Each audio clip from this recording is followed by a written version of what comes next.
एक आदमी खा रहा है, भोजन कर रहा है, यह शरीर की क्रिया है।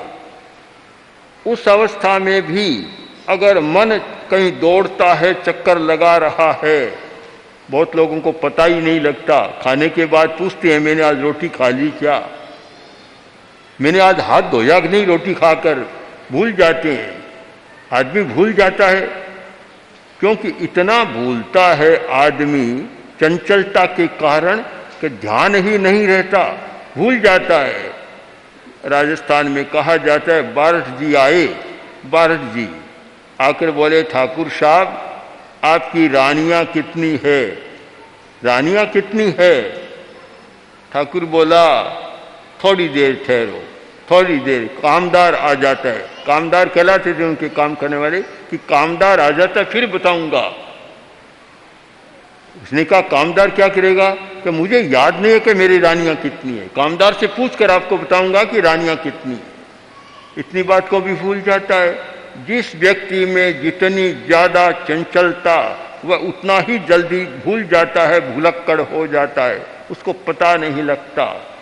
चंचलता को जितना कम करेंगे तब भीतर की चेतना को बाहर आने का मौका मिलेगा, अन्यथा चेतना बाहर आ नहीं सकती।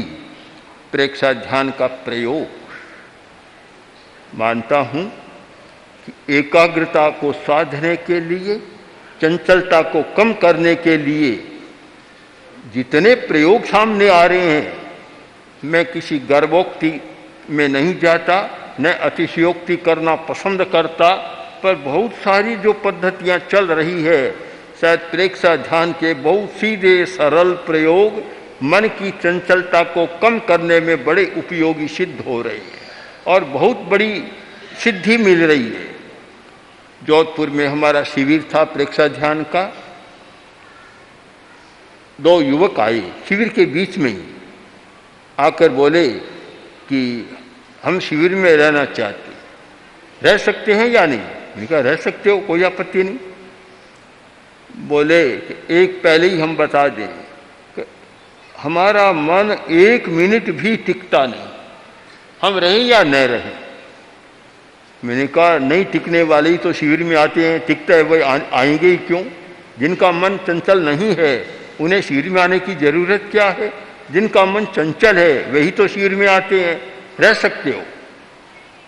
दोनों युवक रह गए, कलकत्ता से आए थे और रह गए। 1 दिन अभ्यास किया, 2 दिन किया, 3 दिन किया। 3 दिन के बाद तो उनकी स्थिति यह बनी कि 1 घंटा का प्रयोग कराया जाता और जब समाप्ति के समय अर्हन्ते शरणम पवज्जामि, सिद्धे शरणम पवज्जामि, शरण सूत्र का उच्चारण होता, तब आँख खोलते। मैंने पूछा बोलो क्या स्थिति है, चंचलता कैसी है, कि पता नहीं क्या हो गया, 1 मिनट भी मन नहीं टिकता था और अब पूरे 1 घंटा तक हमें पता नहीं लगा। जब शरण सूत्र का उच्चारण हुआ तब हमें पता लगा कि ध्यान का कक्ष पूरा हो रहा है।